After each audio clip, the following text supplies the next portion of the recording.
regresamos a Directo al Punto. Soy Adaitza Cortés y ya estamos en el panel que cierra el programa de hoy, Directo a la Economía. Hay que hablar de este tema de cara a las primarias, de muchas cosas que están pasando. Así que estamos con el economista, el doctor Juan Villeta Trigo. Saludos, buenas noches. Buenas noches, saludos a ti desde Arecibo, guapísima hoy, es viernes. Gracias. Y a Santos y a el ausente que aparecerá, y a todo Puerto Rico y todos los puertorriqueños. Me tardé en entrar porque me llamaron de Utah, ¿ok? Desde Utah habemos puertorriqueños conquistando el universo. Qué bien. Bueno, Alameda debe estar entre los mojitos y que se conecte. Así que, como ya sabemos que él es, el apodo del Jackie es José Alameda Mojito. Vamos con entonces el economista Santos Negrón Díaz. Bienvenido, buenas noches. Buenas noches. Siempre un placer dialogar contigo y con tu radio escucha y el equipo de amigos de la verdad que te acompañan a ti. Así es. Oye, el día de ayer a las 11 y pico de la noche, todo el mundo quedó despierto por el temblor, ¿verdad? Que se sintió en todo el país, aunque fue en el área sur, como siempre. Sí. Y así las cosas, yo inmediatamente, se lo juro, que después del susto o lo que sea, me pasó por la mente, y todavía la Junta de Supervisión Fiscal quiere presupuestos balanceados, y todavía Laura Taylor Swain, la jueza, quiere cuadrar lo que tiene que ver con la Autoridad de Energía Eléctrica y acueducto y todas estas cosas, y meterle presión al Senado y cancelarle proyectos, y entonces la gobernadora por el otro lado y los otros candidatos trabajando propuestas y promesas, y nosotros seguimos entre la pandemia, los temblores y la temporada de huracanes que termina en noviembre. Así que yo creo que por ahí debemos empezar, porque tiene que ver estrictamente con economía. Hay compañías que están tomando decisiones, moviéndose al internet, botando empleados y cerrando para no abrir jamás. Compañías internacionales como Microsoft cerrando todas sus oficinas en el mundo entero y se van a ir solo por la web, y así hay muchas compañías puertorriqueñas que lo están haciendo. Así que empezamos con Juan Villeta Trigo. Gracias por darme ese privilegio. Dicen que los últimos serán los primeros, y aquí estamos. Mira, el menú que tú traes es un menú. La semana pasada yo hoy en la tarde el programa, me gusta siempre repasar porque tú eres muy acertada en tus puntos, pero también discutimos la semana pasada que había que ser un poco positivo. No quiero traer esto, que yo sé que tus planteamientos iniciales son negativos en el sentido que una fábrica cierra, que una empresa local cierra, reduce personal, son cosas negativas. Ahora, tenemos que verlo también de una perspectiva económica. Están tratando de sobrevivir. Cuando uno trata de sobrevivir, pues tiene que hacer ajustes, cambios. Y así que es importante no pensar que la empresa, que el gobierno y los individuos quieren perjudicarse. Ellos quieren mantenerse vivos. Así que hago esa observación porque no pensar que yo quiero cerrar el negocio y dejarlo a todos en la calle. De hecho, yo sé de un caso que pasó y me lo contaron esta semana y lo voy a traer para que vean que la dinámica del mercado laboral es muy compleja. Yo creo que en esto me hago eco a las palabras que ha dicho Santos en otras reuniones, que esto es complejo. Mira, esta más joven trabaja en un restaurante de mesera, de verdad, de anfitriona, en un restaurante, y ganaba un sueldo fijo poco, pero con las propinas, pues llegaba a un buen dinero. Como es orgullosa de su trabajo, pues ya el patrón dijo, voy a abrir, vengan a trabajar. Pero les dijo, vengan solamente 2 días. Como no hay mucha gente yendo a cenar a los restaurantes, pues se está ganando $100 a la semana, cuando eso era una décima parte de una semana en otros momentos. Entonces, mírala, y aquí es que yo traigo que dicen que la economía es mala, que es dura, pero tenemos que tratar de entenderla porque es la realidad. Nadie dijo que la vida iba a ser justa, la vida es bien justa, pero tenemos que sacar lo mejor que podamos. Mira lo que pasa. ¿Qué opciones tiene ella? Ella quiere trabajar más días. El patrón le dice, yo no tengo más taller para ti, yo no abro más días, así que es lo que te ofrezco. No lo quiere, renuncia. ¿Por qué? Porque él no la va a votar, porque si la vota, ¿en base a qué? A que no quiere trabajar, ella quiere trabajar. Por discrimen, no se va a ir por ahí porque votar, es peor. exacto. Así que fíjate, esta joven se encuentra que no puede renunciar, que no le da el ingreso y tiene que irse a comer su capital propio o ayuda de un primo, un papá, un pariente para completar. Entonces, ¿qué implica eso? Busco otro trabajo, busco complementar otros trabajos y igualmente le van a pedir, si vienes a trabajar conmigo, te tienes que hacer la prueba y o firmar que si te sale el coronavirus, yo no soy responsable, y tú lo has mencionado aquí, ¿verdad? En otros programas. Así que fíjate esa realidad cruda. Eso es un ejemplo en San Juan de Puerto Rico real, no es inventado por mí. Me lo contaron y sé quiénes son las personas y me guardo el privilegio, ¿verdad?, de no decirlo, pero eso es una realidad. Es decir, que Puerto Rico lo que está planteándose ante esta globalización es que la globalización no le atañe a nadie en particular, no le atañe al puertorriqueño. El puertorriqueño y puertorriqueña son igual el de Utah o el de California, de su área, tiene que buscársela él y ella en su región, en su realidad, sea su trabajo, buscar iniciativas, ¿entiendes? Es realmente penoso decirlo, pero es que hay que ayudar al puertorriqueño y puertorriqueña a aceptar que el cambio, lo que hemos dicho aquí, es tan importante, es tan urgente. Mira a dónde va esta complejidad. Y ahora voy a Estados Unidos y después vuelvo a Puerto Rico. Hasta el día de hoy no he chequeado la prensa, pero al día de anoche no había consenso ante el nuevo paquete de ayuda. Sabíamos, y así fue hasta julio 31, hace una semana, que $600 semanales iban a recibir. Yo tengo aquí la cita del secretario del Tesoro de Estados Unidos que dice, y voy a traducir, que dice, no hay pregunta que $600 de seguro de desempleo es un disincentivo a encontrar un trabajo en muchos casos. Es decir, que hay gente que no se va a motivar a buscar trabajo por eso que recibían y se sentaron. Y dice también él, en otra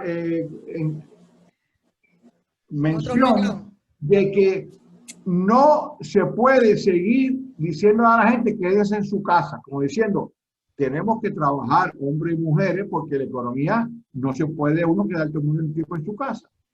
Ahora, hoy salió otra noticia que posiblemente, si llegan a un acuerdo los demócratas y los republicanos, darían $200. Quiere decir que aquel de 600 recibiría 200. Yo espero que sea un poco más, que los demócratas sean exigentes y los republicanos, ante su realidad, que lleva una situación bien atropellada por el mismo presidente de ellos, lleguen a, como yo digo a veces, un happy medium, la mitad de 600 y 200 sean 400, 500, que pudiese ser un poco más llevadero, pero no es la solución.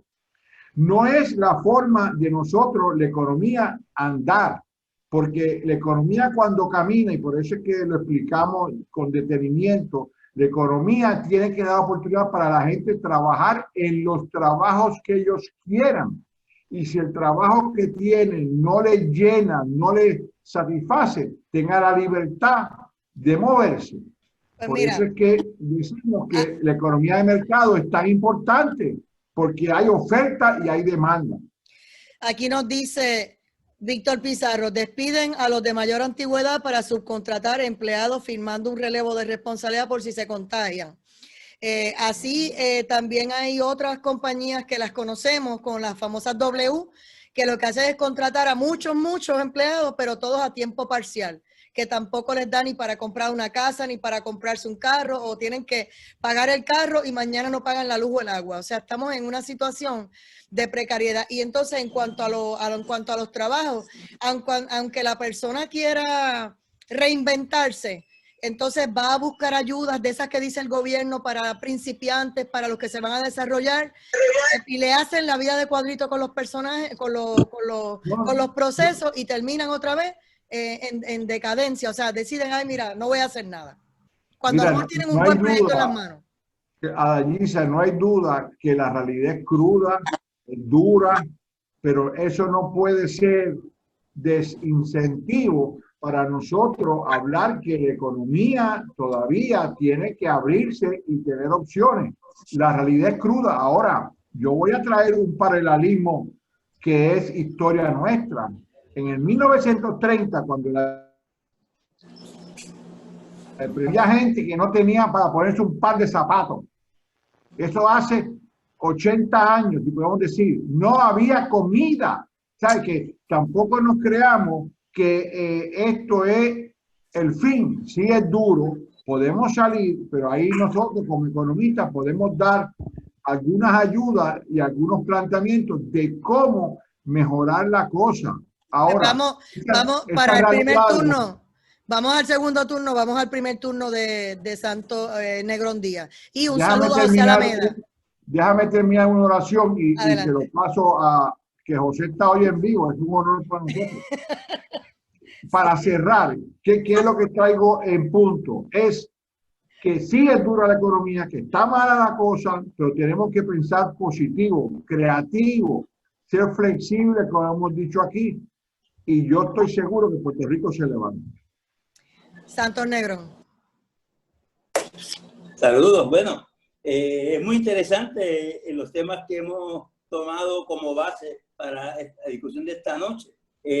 Yo soy un observador sistemático de la política puertorriqueña desde el punto de vista científico con rigurosidad yo oigo todos los debates, todos los foros, evidentemente siempre buscando cuál es el componente de pensamiento económico que puede surgir, pero yo veo una realidad que parece como lo que García Márquez llamaba el realismo mágico. La realidad ha superado la imaginación por mucho y perdóname, Santos, te oyes bajito. Discutir cualquier punto, el que sea, y fíjense que ellos van variando el tema: salud, educación, economía. Sí, que te escucho bajito, adelante. Sí, la situación de las drogas, la perspectiva de combatir la pandemia, el deterioro de la relación económica y política con Estados Unidos. Surgen todos los temas y cada cual desde su ángulo los toca, pero no surgen posibles consensos. No hay una viabilidad, cada cual habla desde su tribuna. Entonces siempre queda detrás la pregunta: ¿cómo se va a financiar eso? ¿Cómo se va a lograr? ¿De dónde va a salir el dinero? Las propuestas quedan en el aire como irrealizables, pero entonces la gente empieza a hablar de quién habló mejor, pero ese mejor consiste en quién bregó con la irrealidad y logró hasta cierto punto tu capacidad, tu habilidad, talento, hay pensamiento, hay capacidad, pero el problema es que las condiciones de la dependencia económica enorme. Estás teniendo, Santos, perdona que te interrumpa, estás teniendo problemas de señal. Santos, tienes problemas con el audio. Se da cuenta que la turbulencia es extraordinaria. Ahora mismo hay riesgo significativo de que el presidente pierda su... Sabía, se cayó la llamada. Vamos con José Alameda. Bienvenido, buenas noches, en lo que se reconecta Santos Negrón. Sí, buenas noches a todos. Saludos, Villeta, saludos a Santos, saludos a Yayitza. Hoy se ve ahí, Inmaculada ahí. Parece que va a votar en las primarias. No, Además de ti, son dos entonces. Sí, voy a ir a votar, pero no estoy ready todavía. Bueno, se está conectando Santos Negrón. Empezamos, Santos Negrón se le cayó la llamada y estaba teniendo problemas con el audio y con el video, para que te vea. Entonces, José Alameda, el primer tema era basado en que ayer hubo un temblor a las 11:00 de la noche que nos puso en una perspectiva entre el huracán, entre la temporada de huracanes, los temblores y demás, de qué rayos va a ser la Junta de Control Fiscal, que nos tiene todavía un pie ahí en la cara. Y entonces quieren unos presupuestos balanceados y Puerto Rico no se acaba de levantar. Y entonces la gente se sigue quedando sin trabajo, los negocios cierran para no volver a abrir y los que abren quieren ir por internet y el que se quiere reinventar se le hace difícil la cosa. Así que más o menos con eso arrancamos. Adelante. Mira, yo he planteado hace tiempo la necesidad de que la Junta se reexamine y yo creo que tendría que necesariamente plantearse en el Congreso de los Estados Unidos. ¿Por qué tenemos que reexaminar todo esto? Hace como 3 meses escribí una columna en el Nuevo Día que dice calamidades económicas y deuda impagable. Puerto Rico ha pasado por una serie de calamidades económicas, el déficit, la situación económica, la situación de los huracanes que Irma y María, que han dejado alrededor de 200 millones de daños. Y también los terremotos y ahora la pandemia. La pandemia ha sido enorme, la caída de la economía en todo el globo en la economía. Son 185 economías que han tenido una caída estrepitosa. Ante esa situación, obviamente, Puerto Rico no puede ni tiene los recursos para pagar la deuda. Puerto Rico necesita entonces reexaminar la Junta de Supervisión Fiscal haciendo lo siguiente. Me parece que la Junta tiene que decir, no vamos a pagar, vamos entonces a establecer un plan de desarrollo de infraestructura. ¿Por qué te lo digo? Porque acuérdate que tú y yo discutimos un informe de los ingenieros civiles de los Estados Unidos, American Energy Civil Society, donde plantean la necesidad de establecer una política de desarrollo en infraestructura, tanto en puentes como en carreteras, como en la energía eléctrica y otras adicionales. Si Puerto Rico no tiene un proceso de crecimiento en los próximos décadas, si no hay una inversión significativa en áreas donde hemos ido fallando monstruosamente a través del tiempo, Puerto Rico no va a tener la capacidad de pagar. Los mismos informes de los certificados de la Junta de Supervisión Fiscal y que yo examiné y que fuimos precisamente frente a la jueza Taylor Swain hace como 2 años y que lamentablemente no pude hablar, pero lo interesante del caso es que el que representaba la Asociación de Maestros, que era un abogado, sí fue bien encomendado leyendo todos los planes fiscales y le dijo a la jueza, mire, los planes fiscales de la Junta de Supervisión Fiscal antes de las pandemias y todo esto, dice que la capacidad de crecimiento de nuestra economía es limitada, que no tenemos una capacidad para movernos a crecer y por lo tanto para pagar la deuda. La situación se empeoró con los terremotos, las pandemias. Por lo tanto, no podemos seguir esperando ni la metodología de la Junta de Supervisión Fiscal de austeridad, de cuadrar presupuestos, ingresos y gastos y generar una serie de economías para pagarle a los bonistas. Lo que yo creo es que tenemos que ir entonces modificando esa junta, ese enfoque de la austeridad, de cuadrar presupuestos hacia cómo podemos crecer, hacer que la economía crezca. Si nos tardamos 10 años, pues obviamente pues serían 10 años, porque es la manera... Alameda, ¿y ellos seguirán tratando de tocar las pensiones, sabiendo la situación en que estamos y cada temblor destruye más la isla y cierra más negocios? La idea de las pensiones obviamente es tratar de quitar recursos hacia los pensionados para liberar esos recursos para tener la capacidad de pago hacia los bonistas.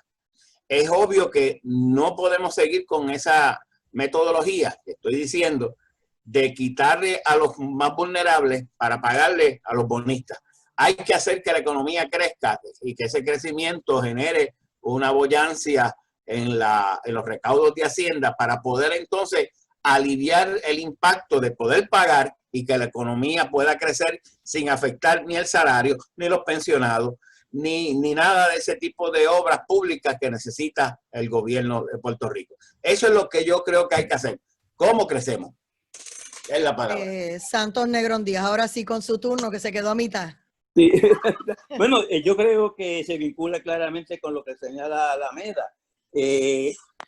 La magnitud de los problemas que nosotros afrontamos es tal que traducirlo en términos de un flujo de ingresos que nos permita asumir unas deudas en un futuro es virtualmente imposible, porque el gobierno apenas con lo que recauda le da para cubrir sus gastos y además tiene que pagar las pensiones y pagar, potencialmente hablando, una deuda en una economía que está en contracción y cuya horizonte económico, observen ustedes cómo surge la idea magnífica de traer la manufactura de nuevo y crear nuevas condiciones, reabrir ese sector, pero eso es quimérico en este momento. Fíjense que la alternativa de resolver el problema político de Puerto Rico como llave hacia un futuro económico definido está completamente nebulosa, porque no hay apoyo a esa posibilidad y el presidente mismo en varias ocasiones ha mostrado su hostilidad hacia esa posibilidad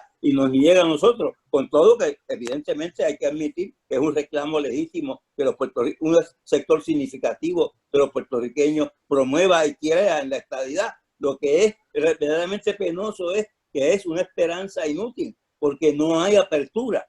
En ese sentido, yo veo que el electorado está orientándose a ideas generales, a simpatía, a mitos creados. Por ejemplo, que el alcalde de Isabel ha tenido un superávit, que ha hecho tal o cual cosa, que esta persona es íntegra y honesta y nunca ha tenido un señalamiento, como dicen de otros, o que tiene carisma como otro. Pero lo fundamental de resolver el problema de salud, de educación, de seguridad, de estabilidad política, de sentido de futuro económico, nadie presenta nada concreto. O sea, y aparte de todo eso, el poder real de decisión no está en manos de los que ganen las elecciones, sino en manos de una junta que representa más bien los intereses del Congreso de Estados Unidos en Puerto Rico, y los representa mal porque simplemente representa un sector extremadamente derechista que no entiende la realidad de Puerto Rico. De manera que la idea que yo proyecto de que estamos en un mundo de irrealidades y fantasmal, que nada es concreto, es la decepción que hay después de los debates. Yo veo a la gente tratando de decir quién ganó el debate. El debate lo perdemos.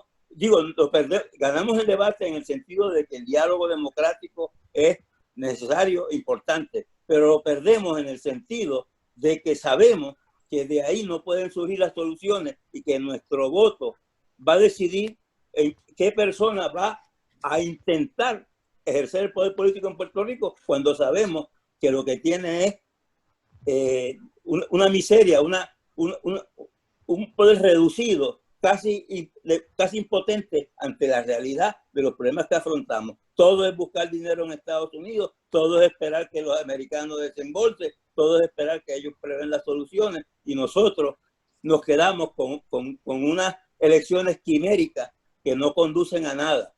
Y vamos a ver cuando entre la oposición ya ideológica a este proceso, que quizás entonces el diálogo se enriquece con la aportación de los independentistas, del grupo de Victoria Ciudadana, la gente que venga a añadirle a este diálogo, porque el diálogo entre los dos partidos grandes hasta ahora ha sido virtualmente un diálogo, como dice Pinchi en uno de sus libros, un diálogo de sordos. Bueno, aquí nos dice Víctor Pizarro, con lo que le han pagado a la Junta, bajaban la deuda. Nos dice también Manuel Velázquez desde Texas, saludos. Esto es como decirle a un hijo que se endeudó que no pagues la deuda.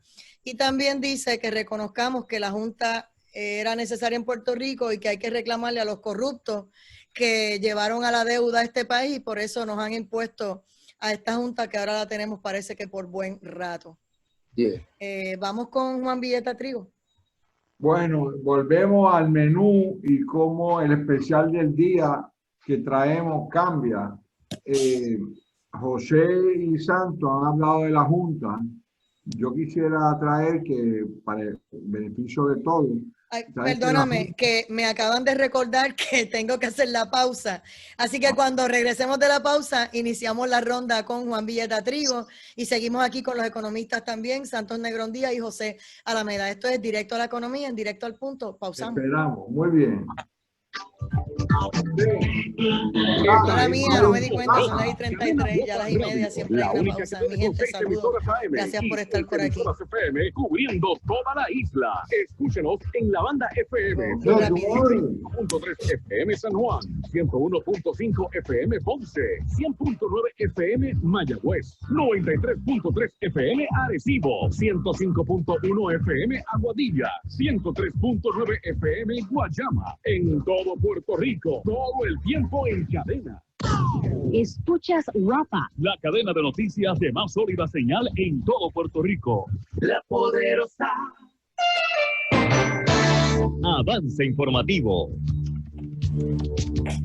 Nacida para servir. Con esta frase comenzó un anuncio televisivo de unos 8 minutos de duración, la gobernadora Wanda Vázquez Garcet, en el que familiares y allegados exaltaron sus cualidades para continuar asumiendo la gobernación. Con imágenes de distintos puntos del país, así como visuales de familias y niños, en el anuncio político, la abogada asegura que ha valorado la educación, la familia y la justicia a lo largo de la vida. Guapa Radio 734. La gobernadora Wanda Vázquez Garcet estampó su firma en la medida que crea la ley para prohibir y prevenir el acoso laboral en Puerto Rico, lo cual establece la política pública contra el acoso en el entorno laboral. El proyecto de la Cámara de Representantes 306, de la autoría del representante Enrique Quiquito Meléndez, Ángel Peña y Jesús Santa, define el ámbito de aplicación del estatuto, procedimientos, prohibiciones y sanciones. Guapa Radio 734, y un peatón de 53 años murió de forma instantánea luego de ser arrollado a eso de las 11 de la noche de ayer en el kilómetro 8.2 en la carretera Puerto Rico 3 en Carolina. El conductor de una Mitsubishi Outlander gris del año del 2019 no se percató de la presencia de César González Hiraldo y lo impactó mientras cruzaba fuera del área designada para ello. Guapa Radio La Poderosa 735. el doctor Irán Soler, cirujano de manos con oficina número 709, localizada en la Torre Médica del Auxilio Mutuo. Doctor Irán Soler, especialista en problemas como adormecimientos, traumas, síndrome del túnel carpal, dedos de gatillo y otras condiciones médicas en sus manos. Doctor Irán Soler, cirujano de manos. Para citas, llame al 296-0540 o 296-0542. Aceptamos la mayoría de los planes médicos. Atención, beneficiarios de Plan Vital. First Medical es el modelo de cuidado coordinado que ahora está Villeta.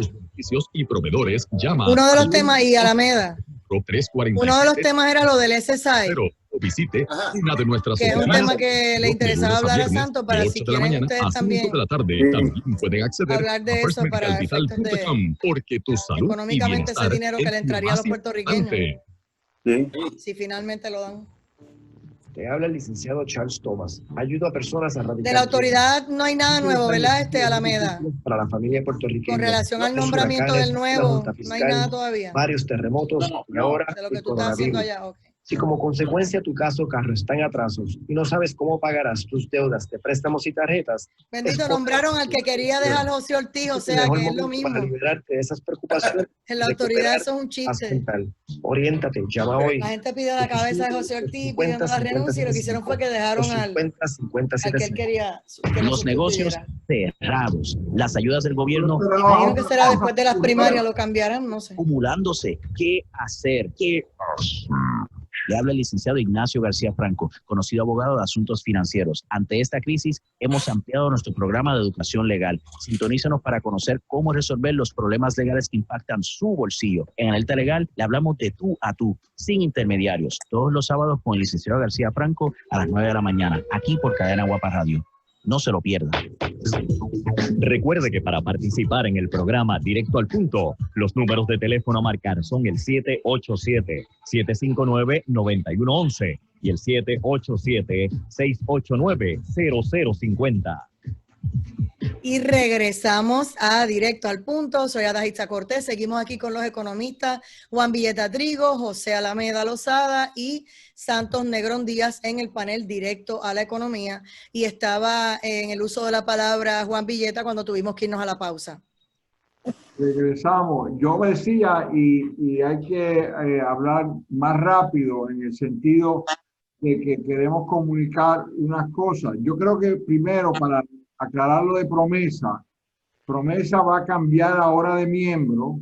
La idea que Promesa va a resolver las cosas, no las va a resolver, y Victoria nos está hablando a favor nuestro de que Promesa va a cambiar. Ahora, yo quisiera salirme un poco con el especial del día, porque vivimos en una sociedad civil, social y legal. Y ese es el marco operacional. No podemos pretender que por un lado demandan que los beneficios sociales hay que dárselos a los puertorriqueños y prevalece la justicia. Por otro lado demandan y dicen que Puerto Rico se tiene que elegir unas directrices federales. O sea que el punto crítico aquí es que la ley y la economía, áreas que a mí siempre me ha interesado mucho, van de la mano. La jueza Swain, como la Junta de Control Fiscal, como la sociedad civil nuestra, como nuestro gobierno, hay una regla. Y el problema, mientras no lo entendamos de esa forma, dejando a un lado las otras peculiaridades y pequeñeces, no vamos a lograr mayor avance. Lara Swain, ella dirá, qué suerte he tenido de este problema. En otro lado, todos los que renuncian en la Junta de Control Fiscal dirán, qué suerte que terminé mi término y me voy. Ahora, Puerto Rico es el que sigue sufriendo, pero sigue sufriendo. Y tengo que volver a enfatizar y decirlo, las decisiones mal tomadas que llevaron al gobierno a la quiebra, no la tomaron los congresistas, la tomamos nosotros los puertorriqueños y puertorriqueñas que permitimos, fomentamos y avalamos ese endeudamiento, ese aumento, donde la deuda que se llamaba extraconstitucional, donde se buscaban futuros impuestos para pagar emisiones de bonos. Fíjense que es fácil decir ahora, yo no voy a pagar, pero cuando, como hizo el comentario ahorita de Alisa, si el hijo suyo se endeudó, es culpa del padre que el hijo se endeudó. En parte sí, si no le enseñó a tener juicio financiero y tener conducta social apropiada. Pero es que algunos le enseñan bien y no, pero no quieren aprender, se ponen tapones en los oídos.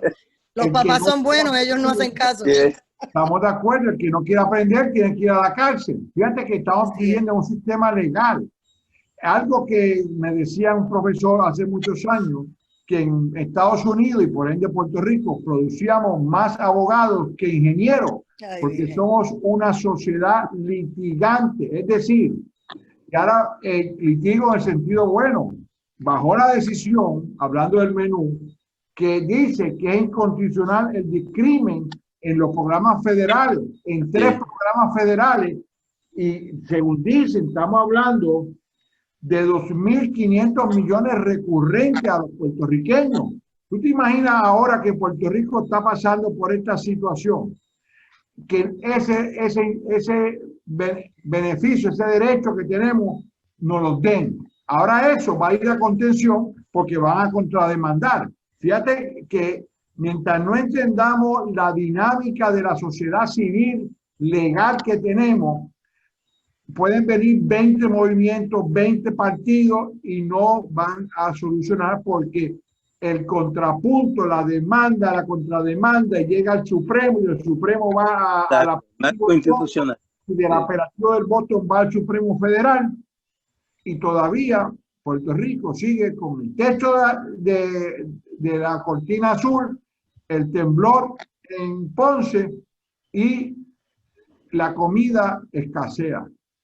Yo creo que los puertorriqueños tenemos que nosotros mismos hacer una autoevaluación que ante esa realidad no podemos esperar que el juicio mañana esté a mi favor, porque puede ser que esté a mi favor, pero en 3 meses va al apelativo y va al Supremo y nada ocurre.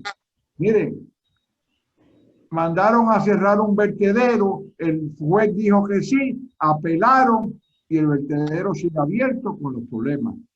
El ciudadano y la ciudadana tenemos que nosotros, los puertorriqueños, que nos queremos quedar aquí, porque el que se va a ir, se va a ir. Los que se quieren quedar, yo me hago eco que me quedo, porque nací aquí, me gusta el coquí y lo oigo todas las noches, gloria a Dios, es que tenemos que trabajar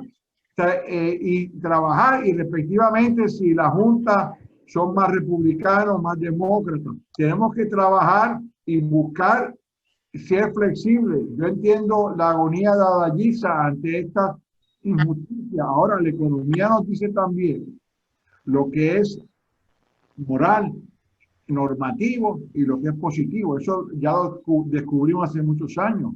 Pero los aspectos legales, sociales, institucionales, yo creo que ahí es donde si nosotros como grupo nos organizamos como pueblo para atacar esos problemas locales de las instituciones, podríamos vivir un poco mejor.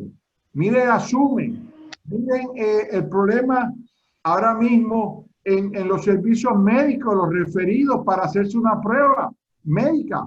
Mire la realidad de la vivienda. No le puede decir la legislatura, mire, vamos a tratar de buscar salidas.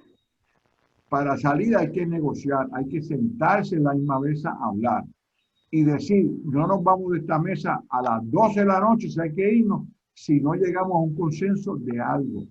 Laura Swain no la tiene fácil, la Junta no la tiene fácil, la Junta vino por nuestra culpa y me incluye la culpa, porque los economistas fallamos ahí a no alertar al gobierno que no podía seguir emitiendo deuda porque la economía no crecía. Entiendo de que sí, no se va a crecer.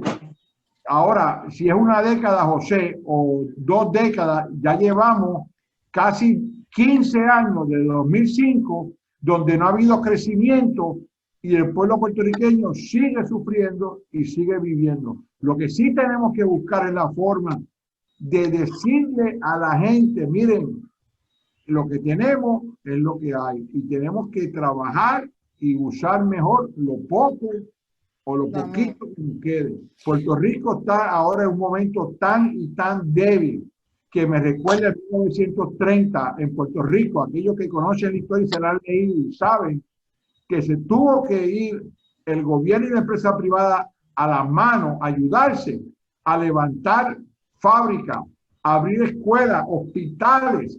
Empresas privadas le regalaban ambulancias al gobierno municipal para que pudieran atender y llevar a los enfermos. Eso es historia de Puerto Rico, que lo hicimos ya. Así que yo creo que los economistas tenemos que aportar levantando que se puede lograr. Ahora, no creamos que en 4 años presupuesto se va a lograr lo que unos entienden que nosotros necesitamos. No.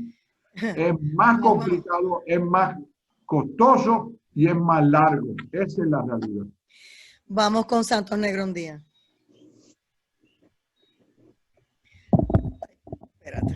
Sí, me gustaría hacer un comentario sobre el señalamiento que hace Villeta con respecto a que los economistas, pues, el grado de participación que tuvimos en ese proceso, hubo señalamientos, hubo estudios, hubo advertencias claras.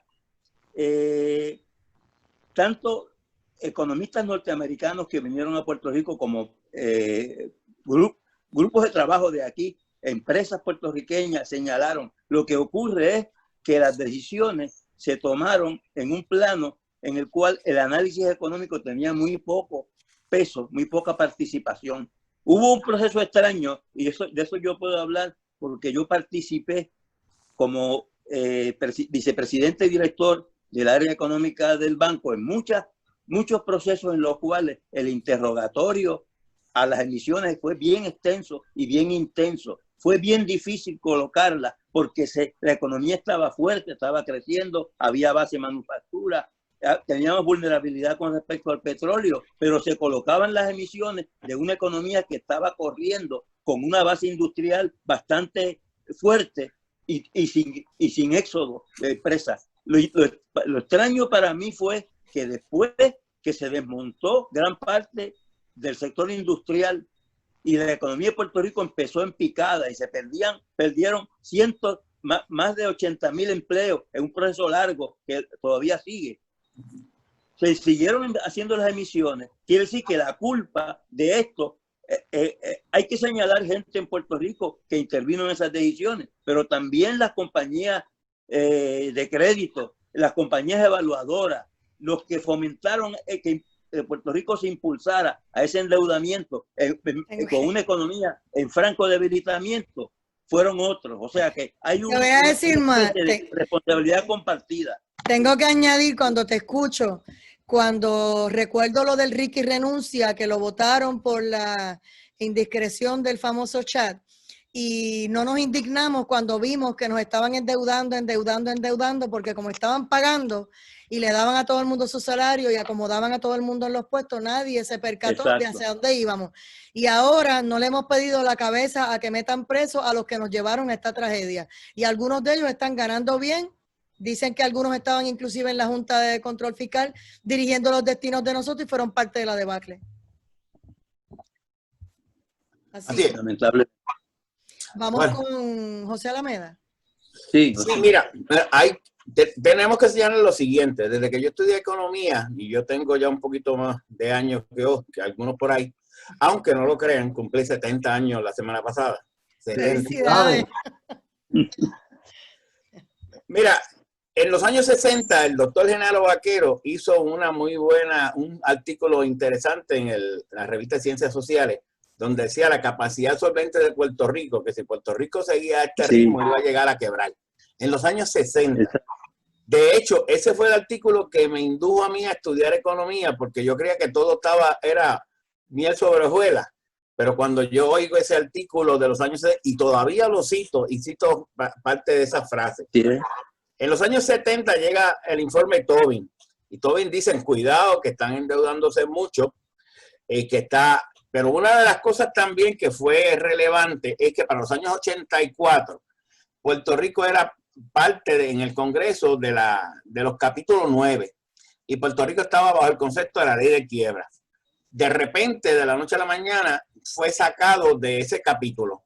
¿Por qué? Bueno, porque muchos decían que le permitía a Puerto Rico, porque la Constitución de Puerto Rico señalaba que primero se le pagaba a los bonistas, y porque Puerto Rico quisiera seguir emitiendo deuda y los bonistas comprando, los bonistas iban a tener siempre la seguridad de que Puerto Rico pagaba primero a ellos y luego pagaba la nómina y pagaba esas cosas.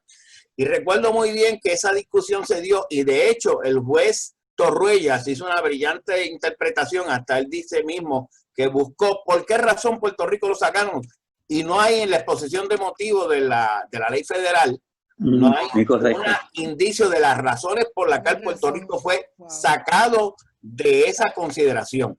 Ni Puerto Rico presentó ningún alegato a los efectos. Puerto Rico pero Villeta, es que no hubo ningún reconocimiento de parte de Puerto Rico, porque el comisionado residente en ese momento le pasaron a strike por la bola en el mano. Sí, así fue. Entonces, una de las cosas que es importante también aquí reconocer es que los bonos de Puerto Rico tenían triple sección: la federal, la local y los de los bonos municipales allá en el en el mercado municipal.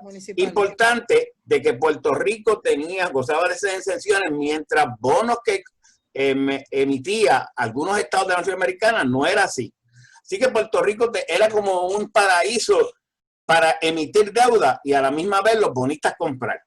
Cuando llega entonces ya para los años 90, que Puerto Rico, especialmente el 96, que eliminan la sección 936, comienza obviamente a declinar el crecimiento nuestro, los políticos siguieron emitiendo, pero a la misma vez los bonistas seguían comprando. Porque la responsabilidad aquí no es de una parte de Puerto Rico, es dual. Porque yo puedo ir a cualquier banco y digo, préstame $1 millón de pesos. Y si el banco se vuelve loco y me lo presta, yo no tengo con qué pagar. Ese es su error. Pues, entonces, es la realidad, los dos están locos y no pueden pagar.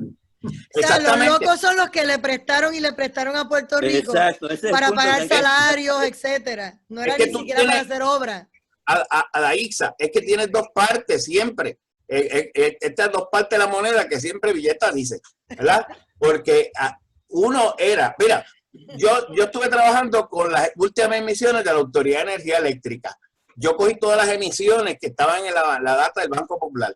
Las últimas emisiones decía una firma de consultoría que la economía de Puerto Rico, estando en una recesión y espetándose hacia abajo, que iba a crecer extraordinariamente y que la demanda de energía residencial, industrial y comercial iba a dispararse.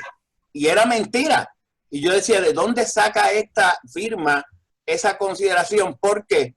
Porque esa era la única manera que enamoraba, entre comillas, a los bonistas, y los bonistas compraban estos bonos. Y eso en el concepto del due diligence es un delito.